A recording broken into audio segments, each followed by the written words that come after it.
Aujourd'hui, le thème il est simple, mais il est important, c'est de voir comment on peut réussir, nous, en tant que designer en freelance, à se facturer plus cher. Et j'ai pas envie de parler de stratégie, de process à mettre en place, de valeurs, etc.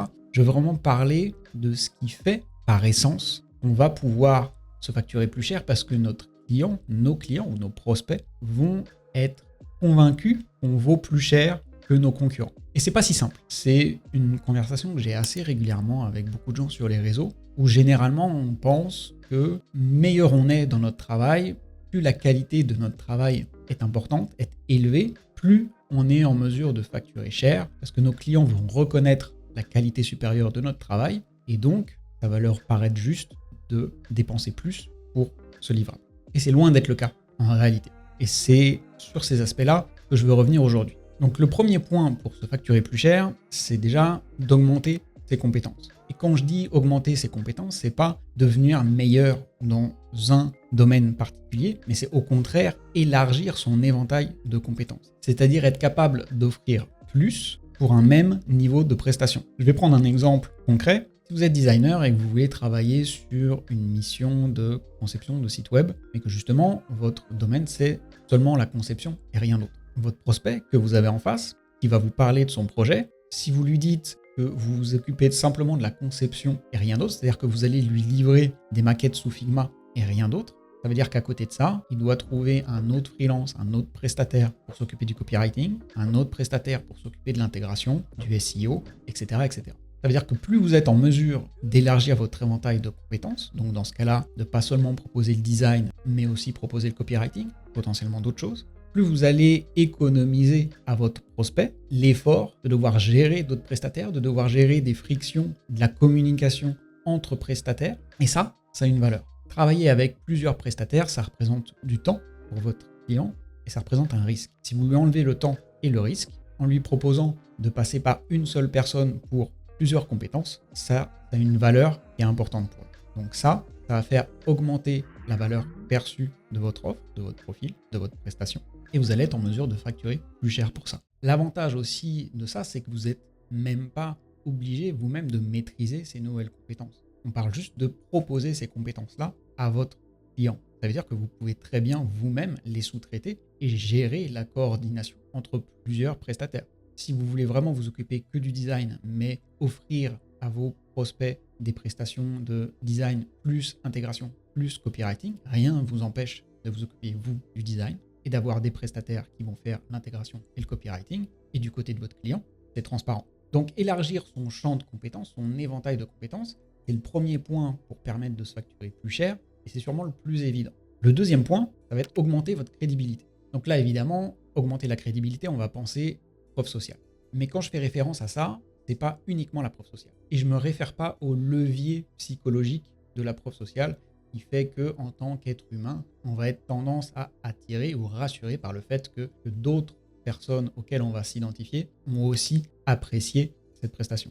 Je me réfère plutôt au fait que la valeur ne dépend pas d'un seul facteur qui va être la valeur perçue de votre livrable. La valeur, c'est en fait au minimum la combinaison de deux facteurs qui sont la qualité de votre prestation, combinée à la probabilité que vous allez réussir à livrer ce que vous avez promis. En gros, le risque que va prendre votre client à faire appel à vous, il ne connaît pas. Et donc c'est en ça que cette crédibilité va avoir un impact extrêmement important sur votre capacité à facturer plus cher. Et c'est pour ça que vous pouvez voir beaucoup de gens sur les réseaux qui font un taf absolument extraordinaire, qui pour autant ont du mal à trouver des clients ou ont du mal à facturer cher, tout simplement parce qu'ils n'ont pas cette crédibilité ou pas encore cette crédibilité. C'est quelque chose qui se construit avec le temps, quelque chose qui se construit via de la communication, différents facteurs dont je vais parler un petit peu plus tard, mais c'est quelque chose d'essentiel quand on parle de valeur d'une prestation et de valeur qu'on va fournir. Et j'aimerais que vous reteniez au moins cette chose-là de cette vidéo, c'est que votre capacité à facturer cher ne dépend pas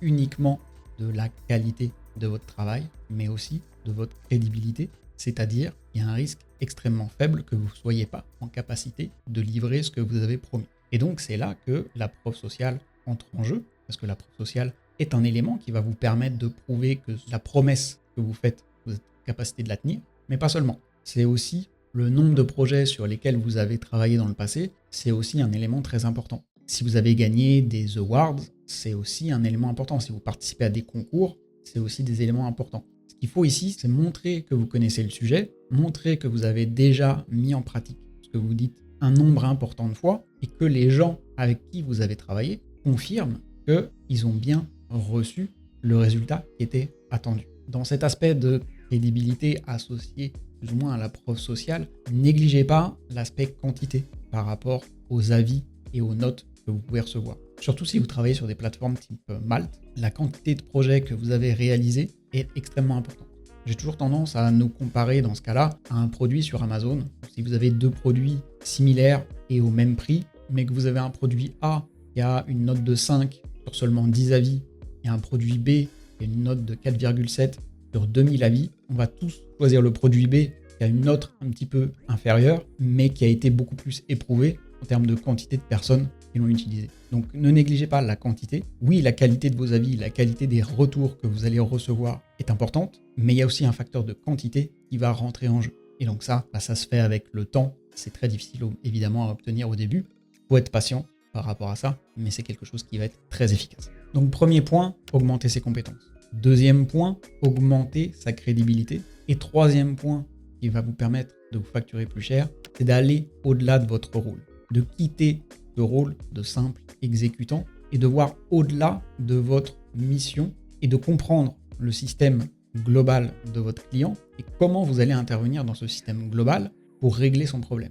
On voit beaucoup trop de designers en freelance qui se contentent de prendre un brief et de répondre à ce brief. On leur dit « j'ai besoin d'un site web de 5 pages avec un formulaire de contact et qui fait ça, ça, ça ». Ils vont faire exactement ce qui est écrit dans le brief. Ils ne vont pas essayer de comprendre quels sont les problèmes que cherche à résoudre le prospect, le client. Ils ne vont pas essayer de comprendre comment ce site web va s'insérer dans le système global du client.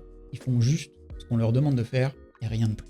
Si vous voulez facturer plus cher, c'est extrêmement important de prendre de la hauteur par rapport à ce qui vous est demandé, de comprendre pourquoi on vous demande ça et de challenger ce qui vous est demandé. Par exemple, sur un site web, qu'est-ce que vraiment on cherche à résoudre comme problème? Est-ce que c'est un problème d'acquisition ou est-ce que c'est un problème de conversion? On ne va pas mettre en place les mêmes solutions en fonction qu'on cherche à augmenter l'acquisition ou augmenter le taux de conversion. Donc c'est extrêmement important de comprendre ça. Moi, j'ai toujours un but quand je commence un call découverte, un premier rendez-vous avec un prospect, c'est qu'il ressorte de cette réunion avec plus de problèmes que quand il est rentré. Je veux avoir ce rôle de consultant qui va lui faire découvrir des problèmes dont il n'avait même pas conscience. Et si je me mets dans cette position de personne qui lui a fait découvrir des problèmes dont il n'avait pas conscience, il va me voir comme un expert, il va me voir aussi comme quelqu'un en capacité de résoudre ces nouveaux problèmes-là, et donc évidemment, il va être beaucoup plus enclin non seulement à travailler avec moi, mais aussi à dépenser plus que ce qu'il aurait pu dépenser avec un autre prestataire. Et ça, c'est extrêmement important parce que quand vous prenez cette position-là, d'une part, vous pouvez identifier votre prestation à un investissement et non plus à une dépense. Et d'autre part, vous allez vous positionner comme une personne qui fait croître une activité au lieu du simple prestataire qui va concevoir un site web ou une appli. Voilà, c'est tout pour cette vidéo aujourd'hui. Donc, pour résumer, les 3 points qui vont vous permettre de vous facturer plus cher. Le premier, augmenter votre éventail de compétences. Le deuxième, augmenter votre crédibilité. Le troisième, aller au-delà de votre rôle. Prenez cette position d'expert et non plus de simple exécutant. N'hésitez pas à me dire en commentaire de cette vidéo comment vous pouvez imaginer mettre ça en place dans votre propre activité. Est-ce que aussi vous voyez d'autres moyens que ces 3-là pour vous permettre de facturer vos clients plus cher? Et peut-être est-ce que vous trouvez qu'un de ces 3 points n'est pas aussi pertinent que ce que je le dis? N'hésitez pas à lancer la conversation sur ce sujet en commentaire. Merci à vous, merci globalement sur les retours que vous me faites sur ces vidéos. De voir que ces vidéos sont utiles, vous aident, ça me donne vraiment la motivation pour continuer à les faire chaque semaine et à continuer sur ce rythme. Sur ce, je vous souhaite une très bonne semaine et on se dit à la semaine prochaine pour une nouvelle vidéo.